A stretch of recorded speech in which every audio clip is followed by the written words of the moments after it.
Shalom, senang menjumpai seluruh jemaat Aba Lebih Best. Saya bersyukur untuk kesempatan bisa melayani pada hari ini. Kepada seluruh penatua, pemimpin dan pekerja, bahkan seluruh jemaat yang menyaksikan online service ini. Saya yakin di tahun 2021 kita semua selalu berada di dalam penyertaan Tuhan. Dan hari ini kita mau menyiapkan diri kita untuk mendengarkan kebenaran firman Tuhan. Hari ini saya mau menyampaikan sebuah tema yang saya beri judul Sang Kasih Karunia. Apa maksudnya? Saya temukan di dalam Yohanes pasal yang pertama ayat yang ke-14 dan 16. Firman itu telah menjadi manusia dan diam di antara kita. Dan kita telah melihat kemuliaannya, yaitu kemuliaan yang diberikan kepadanya sebagai anak tunggal Bapa, penuh kasih karunia dan kebenaran. Ayat 16, karena dari kepenuhannya kita semua, katakan kepada sebelahmu, katakan kepada orang-orang di sekitarmu, termasuk di live chat, kita semua telah menerima kasih karunia demi kasih karunia. Wow, ternyata Tuhan memberikan kepada kita gambaran bahwa Dia adalah pribadi yang menjadi dan bahkan memberikan kasih karunia demi kasih karunia ke dalam kehidupan kita. Dialah sang kasih karunia itu sendiri. Hari ini saya yakin kita semua membutuhkan kasih karunia. Di dalam menghadapi tahun 2020, bahkan di dalam tahun 2021. Boleh dikatakan dunia, setiap kita, dalam aspek apapun, kita membutuhkan kasih karunia demi kasih karunia. Di dalam Alkitab, kata kasih karunia dituliskan 125 kali. Menunjukkan betapa pentingnya kasih karunia selalu harus ada dalam kehidupan kita. Kalau dibagi dari 365 hari, paling tidak 3 hari sekali kita perlu kasih karunia. Tapi kalau lihat dari wajah kita, apa yang kita alami? Wow, kita butuh kasih karunia setiap hari, setiap saat. Apakah benar? Yang setuju, sebutkan di dalam pernyataan live chatmu. Amin, kita membutuhkan kasih karunia itu. Dan yang menarik sekali, dari kitab perjanjian baru kita menemukan bahwa dari suratan-suratan rasul-rasul secara garis besar kalau kita membacanya selalu ada kalimat di depan ditulis dengan kata kasih karunia dan ditutup juga dengan kata kasih karunia. Artinya memang segala sesuatu dimulai dari kasih karunia dan diakhiri juga dengan kasih karunia. Hari ini kembali kita mau belajar ada kasih karunia dari Yesus Kristus sebagai anak tunggal Bapa yang mengalami kepenuhan dalam kasih karunia itu yang Dia ingin bagikan kepada saudara. Mari kita lihat di dalam Efesus pasal 2 ayat 8 sampai 9. Sebab karena kasih karunia kamu diselamatkan oleh iman, itu bukan hasil usahamu, tetapi pemberian Allah. Itu bukan hasil pekerjaanmu, jangan ada orang yang memegahkan diri. Dari ayat yang kita baca, kita menemukan ternyata bahwa Yesus adalah sang kasih karunia yang menyelamatkan hidup kita. Haleluya. Berapa banyak saudara sudah mengalami sang kasih karunia yang menebus, menyelamatkan hidupmu. Saya mengalami di waktu usia di SMA, bagaimana Tuhan menyelamatkan hidup saya. Saya menerima pemberitaan kasih karunia Injil Tuhan, Injil Kerajaan. Bagaimana Dia adalah bukan hanya juru selamat, tapi Dia juga adalah Tuhan yang menyelamatkan dan memimpin hidup saya. Dan pasti semua kita yang ada di tempat ini, kita juga menerima kasih karunia yang sama. Berapa lama saudara sudah lahir baru, diselamatkan? Saya sudah mengalami puluhan tahun yang lalu. mungkin ada yang baru, atau mungkin ada juga yang sudah lebih lama lagi. Namun hari ini mari kita ingat bahwa ada Sang Kasih Karunia yang memiliki rencana yang indah, yaitu menyelamatkan setiap kita. Berapa banyak pribadi-pribadi yang mendengarkan firman Tuhan pada hari ini. Mari terima Dia sebagai Sang Kasih Karunia yang akan menyelamatkan hidup kita. Kita menerima hidup yang kekal oleh karena ada anak dari Bapa, anak yang tunggal yang sudah diberikan kepada kita dan menyelamatkan seluruh dunia, bahkan kita ada di dalamnya. Puji Tuhan. Namun gak cukup. Ternyata Sang Kasih Karunia bukan hanya sekedar menyelamatkan kita. Yesus juga punya rencana yang kita temukan dari kasih karunia menyelamatkan. Kita bisa lihat di dalam kasih karunia yang kedua, yaitu Roma 3 ayat 24 sampai 25, saya bacakan. Dan oleh kasih karunia telah dibenarkan dengan cuma-cuma karena penebusan dalam Kristus Yesus. Kristus Yesus telah ditentukan Allah menjadi jalan pendamaian karena iman dalam darahnya. Hal ini dibuatnya untuk menunjukkan keadilannya karena ia telah membiarkan dosa-dosa yang telah terjadi dahulu pada masa kesabarannya. Kalau kita membaca ayat ini, kita akan menemukan bagaimana Tuhan membenarkan dan mendamaikan kita. Mari kita lihat ayat 26. Maksud Tuhan ialah untuk menunjukkan keadilannya pada masa sekarang. Supaya nyata bahwa ia benar dan juga membenarkan orang yang percaya kepada Yesus. Ternyata Sang Kasih Karunia bukan hanya menyelamatkan kita, tapi Dia juga adalah Sang Kasih Karunia Yesus Kristus yang membenarkan dan mendamaikan hidup kita. Wow, begitu luar biasa. Apakah kita pernah mengalami masa-masa di mana kita mengalami jatuh bangun dalam dosa? Dan apakah kita ingat dengan Wahyu 12 yang disebutkan, iblis mendakwa kita siang dan malam. Dan tidak bosan-bosannya dia menuduh kita. Mungkin ada di antara saudara dan saya yang sedang mengalami masa-masa tuduhan, tekanan, intimidasi, perasaan tidak berlayak. Saudara sudah ikut Tuhan Yesus, saudara sedang mengalami masa-masa sulit pada hari ini. Dan sepertinya engkau jatuh, engkau tidak berdaya, engkau terikat dengan dosa, engkau mengalami berbagai persoalan yang mengikat hidupmu. Namun hari ini dengar, firman Tuhan berkata, ada Sang Kasih Karunia, yaitu Yesus. Dia yang akan membenarkan dan mendamaikan engkau kembali. Ada amin saudara? Dialah pembela. Dia berhadapan dengan penuntut di dalam pengadilan, di mana Bapa adalah hakim, di mana Bapa yang akan menentukan. Tapi Yesus berkata, aku yang sudah membenarkan dan mendamaikan hidupmu. Luar biasa. Hari ini tidak ada lagi tuduhan, tidak ada lagi dakwaan. Namun Dia sudah menebus, Dia sudah membenarkan, mendamaikan saya dan saudara di hadapan Bapa di surga. Apakah kita ingat dengan perjamuan kudus? Setiap kita melakukan perjamuan kudus, ini mengingatkan untuk kita bahwa Dia sudah membenarkan dan mendamaikan kita. Maka betapa pentingnya kita lakukan perjamuan kudus. Itu bukan sebagai sebuah liturgi, tetapi itu sebagai sebuah bentuk kita mengingat Sang Kasih Karunia yang membenarkan dan mendamaikan kita. Puji Tuhan.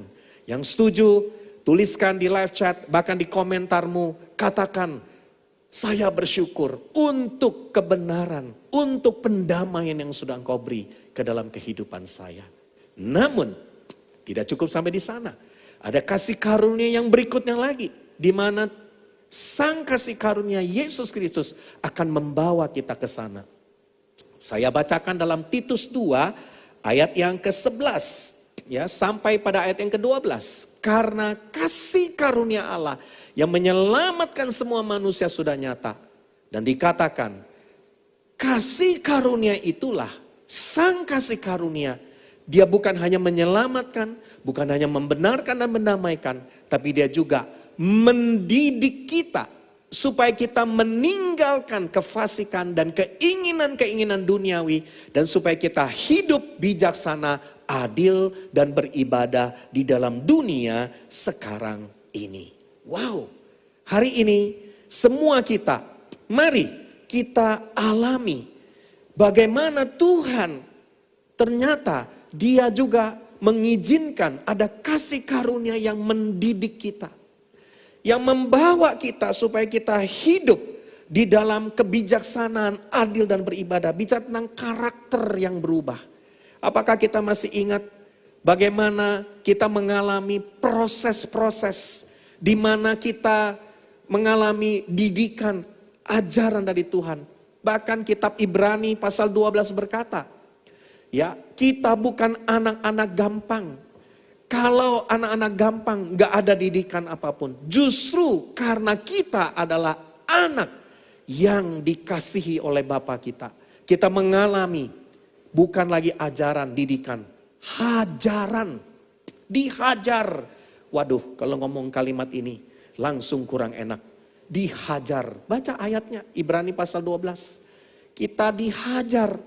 Duka cita membawa pertobatan dalam hidup kita. Kenapa? Karena kita adalah anak yang disayang dan dikasihi oleh Bapa kita. Saudara, maka hari ini saya mau sampaikan, jangan sampai kita hanya sekedar menerima kasih karunia yang dibenarkan, didamaikan. Akhirnya lama-lama kita merasa apa-apa bisa didamaikan kembali, apa-apa bisa dibenarkan kembali. Tapi kita juga mesti ingat, di sisi lain ternyata kita juga mengalami bagaimana kita dididik, diajar. Bahkan firman Tuhan bilang kita dihajar supaya kita mengalami perubahan dalam hidup kita. Menjadi bijaksana, menjadi adil dan beribadah. Kata beribadah di sini bukan bicara ibadah hari Minggu. Hidup kita dengan moral yang benar. Hidup yang saleh, berubah dalam hidup kita. Wow, apakah kita ingat dengan 2 Timotius 3 ayat 16. Firman Tuhan berkata, segala tulisan yang diilhamkan Allah memang bermanfaat untuk mengajar, untuk menyatakan kesalahan, untuk memperbaiki kelakuan, dan dikatakan untuk mendidik orang dalam kebenaran.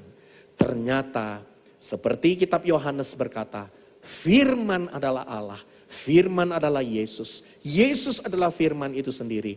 Dan Yesus, sang kasih karunia, sang firman, dialah yang mengajar dan mendidik, memproses hidup kita. Maka jangan lari dari proses Tuhan. Jangan kita lari dari pembentukan Tuhan. Jangan kita hari ini berkata, Tuhan aku gak mau lagi. Dan aku merasa sepertinya tidak mampu. Ingat, di waktu kita mengalami diajar, dididik Tuhan, justru kita akan menerima kasih karunia yang luar biasa. Wow, jadi kita mengalami yang ketiga, sang kasih karunia yang mengajar dan mendidik kita. Apakah ada di antara saudara sedang mengalami, sedang dididik, diajar, diproses, berada di dalam pembentukan? Memang gak enak. Tapi ingat dan percaya bahwa ini adalah kesempatan untuk kita semua bersama-sama mengalami kasih karunia yang berlimpah-limpah dalam hidup kita. Wow, haleluya. Saya mau mengajak kita bukan hanya mengalami 3 dari sang kasih karunia. Bagaimana sang kasih karunia Yesus sudah menyelamatkan, membenarkan dan mendamaikan kita. Dan dia juga mengajar dan mendidik kita. Tapi hari ini kita mau belajar dari sang kasih karunia yang akan membawa kita mengalami pertolongan setiap hari dalam hidup kita. Apakah kita mau tahu? Ini yang keempat. Dari kasih karunia kepada kasih karunia. Mari kita lihat di dalam 2 Korintus pasal 12 ayat yang 7 sampai pada ayat yang ke-9. Rasul Paulus berkata di dalam surat kepada jemaat Korintus, kalau kita membaca, kita mesti membaca secara keseluruhan dari perikop ini, dari ayat 1 sampai 6 sebagai sebuah dasar kenapa Rasul Paulus menyatakan pada ayat yang ke-7. Dia berkata demikian, dan supaya aku jangan meninggikan diri sombong, karena penyataan-penyataan yang luar biasa itu, apa maksudnya penyataan yang luar biasa? Saudara bisa baca pada ayat pertama sampai ayat yang ke-6. Karena di sana dikatakan Paulus mengilustrasikan ada seorang yang masih muda, sebenarnya adalah diri dia sendiri, bagaimana dia diangkat ke surga. Wow, saudara pernah diangkat ke surga? Haleluya. Ya, surga langit yang keberapa? Wah, ada banyak orang berkata, surga itu langit yang, coba tulis di live chat, surga langit keberapa? Surga, ada yang banyak bilang, langit yang ke-7. Wah, itu memang kebanyakan nonton, saudara. Kebanyakan lihat ya kisah-kisah dan juga film-film. Ya, tapi memang saudara-saudara kita ya di bangsa ini percaya langit itu sampai ke-7. Tapi dalam kekristenan, dalam Alkitab kita diajarkan langit itu sampai yang ketiga. Ya, langit yang pertama adalah atmosfer yang kita ada di dalamnya. Kemudian luar angkasa adalah langit yang kedua. Tapi Alkitab mengatakan, mengajar kepada kita bagaimana kita masuk ke langit yang ketiga, yaitu alam yang tidak kelihatan, alam sorgawi, itulah langit yang ketiga. Dan dikatakan dia naik ke langit yang ketiga, yaitu ke sorga, dan dia lihat banyak hal penyataan yang luar biasa tadi. Dan yang luar biasa, Rasul Paulus dapat tiket PP. Nah, ini bagus, dapat tiket PP. Saudara, kalau hari ini ke surga mau tiket PP atau one way? Ya, semua kita biasanya one way. Ya, satu kali pergi nggak balik lagi. Ya udah bersyukur kan di surga. Tapi Paulus tuh dapat 2 return tiket. Ya, makanya saya suka tanya, berapa banyak saudara yang mau percaya satu hari kalau engkau mati engkau ke surga? Semua angkat tangan. Ya. Di live chat langsung dong angkat tangan, kasih jempol. Saya mau ke surga. Tapi kalau ditanya siapa mau duluan? Nah ini, nggak ada yang mau duluan. Ini yang repot. Ya, tapi kalau disuruh siapa yang mau ke luar negeri? Semua mau. Siapa yang mau duluan? Semua berlomba-lomba. Aneh. Kalau ke surga pengen, tapi duluan nggak mau. Nah, jangan khawatir, antrian tidak berdasarkan usia, antrian berdasarkan penentuan dari Bapa di surga. Haleluya. Nah, coba kita lihat. Jadi ternyata Rasul Paulus itu begitu luar biasa. Dia mengalami bagaimana dia naik ke surga lalu turun lagi. Tapi Tuhan mengizinkan dia supaya karakternya tetap rendah hati. Dia diberi suatu duri di dalam dagingnya. Nah, ada duri dalam daging. Nanti saya mau sampaikan. Kalau Rasul Paulus, duri di dalam dagingnya adalah apa? Seorang utusan iblis untuk menggocoh. Nah, kata menggocoh di dalam King James Version dituliskan dengan kata buffet. Tahu buffet? Kalau masuk hotel, breakfast, makan, atau kita pergi ke hotel tertentu, kita suka dengan buffet. All you can eat, free flow, semuanya nggak pernah ada habisnya sampai kenyang, kira-kira begitu. Nah, coba bayangkan, kalau utusan iblis nyerang kita bolak-balik kayak buffet, nggak pernah habis-habisnya. Capek deh. Kita mengalami apa? Masa-masa yang sulit seperti Rasul Paulus. Dan tujuannya apa? Supaya Rasul Paulus jangan meninggikan diri, jangan sombong. Jadi ada duri dalam daging. Nah, tentang hal itu dia sudah berapa kali berseru? 3 kali berseru kepada Tuhan supaya utusan iblis itu mundur daripadanya. Ya, di dalam sejarah Rasul Paulus diduga mengalami sakit. Ya, ada satu sakit yang seperti ini diizinkan Tuhan, ya, terus jadi duri dalam daging. Jadi kesimpulannya apa? Duri dalam daging itu punya ciri-ciri, ya, selalu dekat dengan daging kita, dekat, ya, bukan yang jauh, jadi yang dekat. Lalu dia punya ciri-ciri dia bisa menggocoh, bolak-balik itu terus. Itu yang kita sedang atau alami dalam hidup kita. Nah, pernah nggak ngalamin ketusuk duri? Wah, semua kita pasti punya pengalaman. Misalnya makan ikan, keselek ya, kena yang namanya hampir kesedek atau tertelan durinya. Waduh, makanya banyak orang bilang cepet ya ambil nasi, kemudian cepet dikepel, masukin ke leher ya supaya nanti nasinya menggumpal dalam duri, supaya durinya nanti bisa keluar. Durinya keluar, tapi orangnya mati, saudara. Kenapa? Ya nasinya kebanyakan, ya maksudnya bukan begitu. Lalu kalau kita temukan, pernah nggak tangan kita kena duri, serbuk? Aduh sakitnya luar biasa, benar nggak? Kita pernah mengalami apa lagi? Kita mengalami mata kita kelilipan, ada serbuk-serbuk yang nggak enak. Nah ini semua kita pernah ngalamin. Kalau namanya kena duri, meriang, nggak enak. Tuhan terkadang mengizinkan kita ada duri dalam daging. Hari ini saya bawa, ya nggak usah contoh duri, bawa peniti. Nah ini mirip-mirip duri kan? Nah coba lihat nih, ya kan? Kalau bisa dilihat lebih spesifik, wah ini dia, ya kan? Makanya kita bisa menemukan ada duri. Aduh, duri kalau kena terus ya nyenggol-nyenggol di badan kita, di daging kita, nggak enak banget. Makanya duri ini diizinkan kepada Rasul Paulus. Dan Rasul Paulus berdoa supaya duri ini dicabut. Tapi apa jawaban Tuhan? Coba kita lihat ayat yang ke-9. Tetapi jawab Tuhan kepada Rasul Paulus, oke Lus, ya namanya Rasul Paulus kan, Lus, oke Lus, aku akan cabut duri dalam daging. Amin? Coba di live chat, amin apa enggak?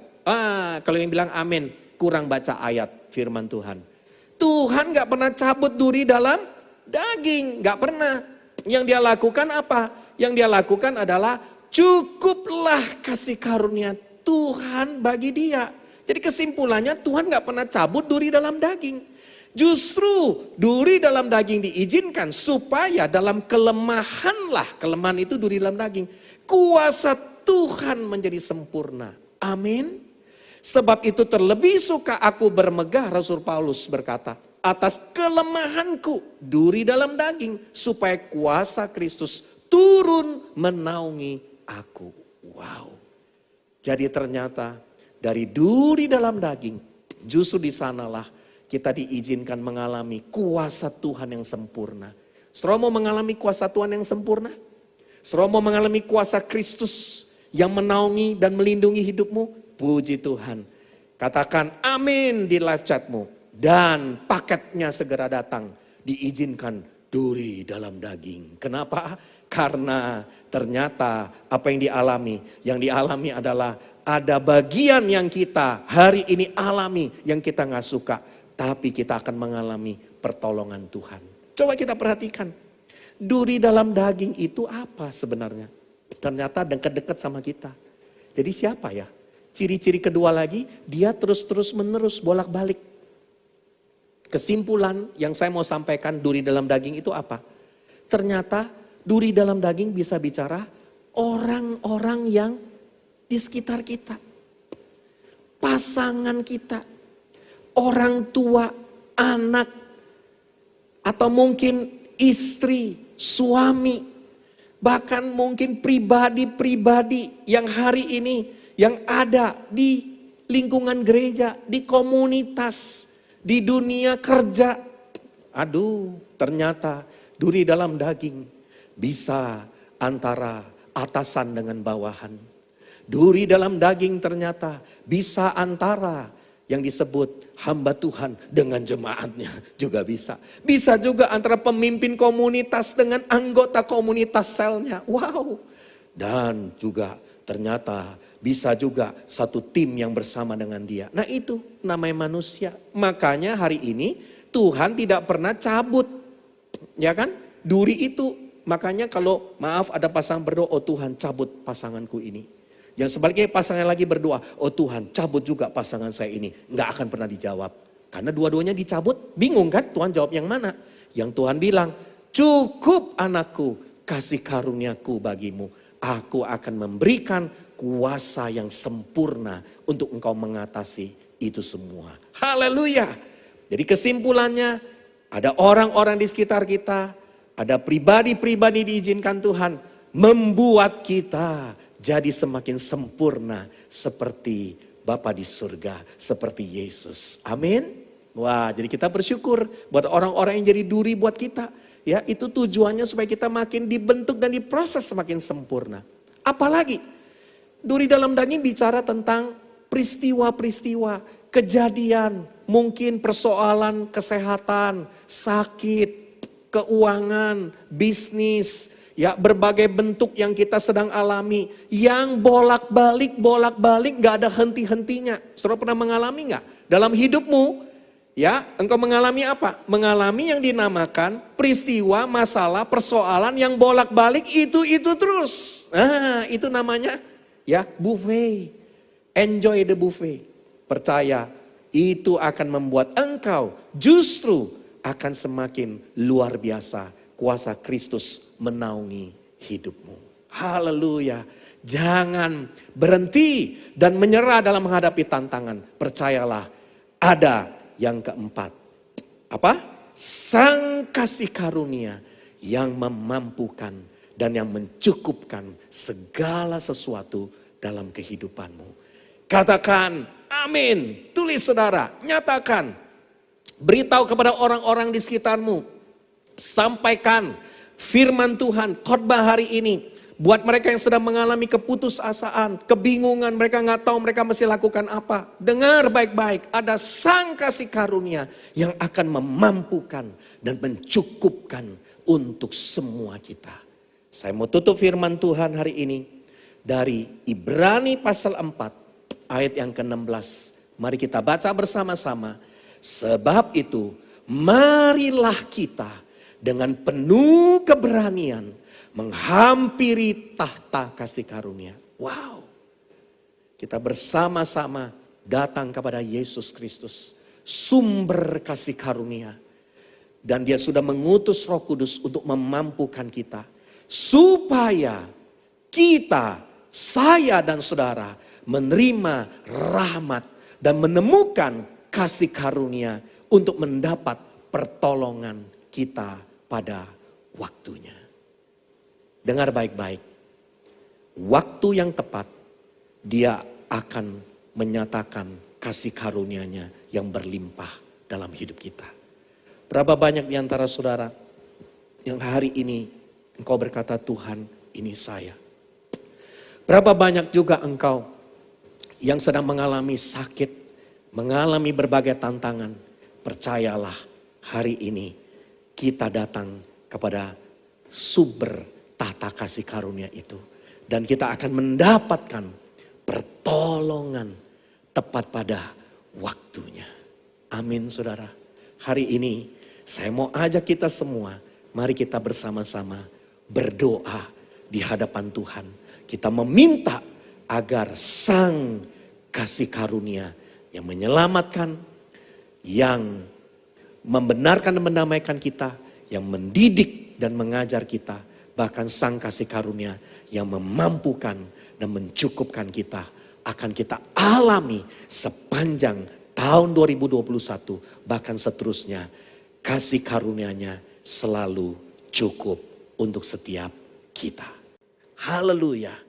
Mari kita berdoa bersama-sama. Bapa di surga, hari ini kami bersyukur, kami datang kepadamu. Berapa banyak di antara engkau pada siang hari ini atau pada momen sekarang ini, engkau berkata, Tuhan, saya mau menerima Yesus sebagai Tuhan dan Juru Selamat. Saya tahu ada sang kasih karunia yang bekerja dalam hidup saya. Apakah kita rindu untuk orang-orang di sekitar kita mengalami sang kasih karunia yang menyelamatkan? Sekaranglah waktunya.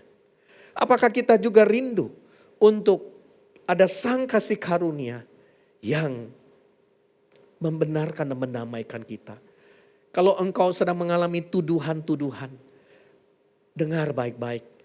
Dia adalah Tuhan yang akan mendamaikan engkau. Dia akan membenarkan engkau kembali. Dia akan mengangkat engkau. Karena firman Tuhan berkata, sekalipun 7 kali orang benar jatuh, berkali-kali jatuh, tapi engkau tidak akan pernah dibiarkan tergeletak. Engkau akan diangkat kembali. Dan apakah engkau yang sedang mengalami proses dibentuk, dididik, diajar, gak enak, ada disiplin yang sedang dialami. Hari ini lihat ada Sang Kasih Karunia yang bekerja dalam kehidupanmu. Terima kasih Bapa. Hanya di dalam nama Yesus kami tahu bahwa kami mau setia dalam proses pembentukan ini. Kami gak mau lari. Karena kami tahu kami adalah anak-anak yang dikasihi oleh Engkau. Terima kasih Tuhan. Dan yang terakhir, bolehkah saudara yang sudah mendengar firman Tuhan live streaming sekarang ini, bolehkah engkau angkat tanganmu dan kau berkata, Tuhan, aku mengalami seperti Rasul Paulus, ada duri dalam daging. Bolak-balik menggocoh. Peristiwa, kejadian, masalah, penyakit, persoalan, krisis keuangan, berbagai tantangan yang bolak-balik. Itu terus. Jadi saudara harus perhatikan, kalau ada sebuah masalah yang itu terus diizinkan Tuhan. Itu adalah seperti duri dalam daging.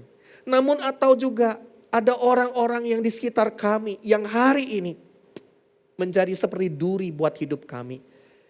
Kami berdoa sekarang bukan lagi mencabut duri itu. Tapi kami berdoa, cukuplah kasih karunia dalam hidup kami. Terima kasih Yesus. Hari ini kami berdoa, hamba-Mu berdoa. Setiap kami di rumah, di tempat di mana kami menyaksikan live streaming ini, kami akan menerima Sang Kasih Karunia yang memampukan dan mencukupkan kami. Kami mau datang kepada tata kasih karunia dan kami akan menerima pertolongan tepat pada waktunya. Terima kasih Yesus.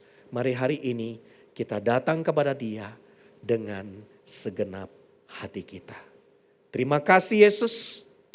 Kami menyerahkan hidup kami ke dalam tangan-Mu. Dan biar kiranya kita menerima kasih karunia dari Bapa di surga, cinta kasih dari Yesus Kristus, dan kuasa Roh Kudus yang akan memampukan kita kemanapun kita pergi, kita akan menjadi pribadi-pribadi yang mengalami Sang Kasih Karunia Yesus Kristus dalam hidup kami.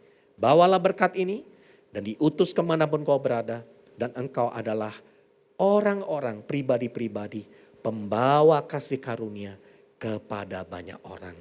Semua kita yang sudah menerima berkat firman Tuhan dan kita mengaminkan doa ini, sama-sama kita katakan amin.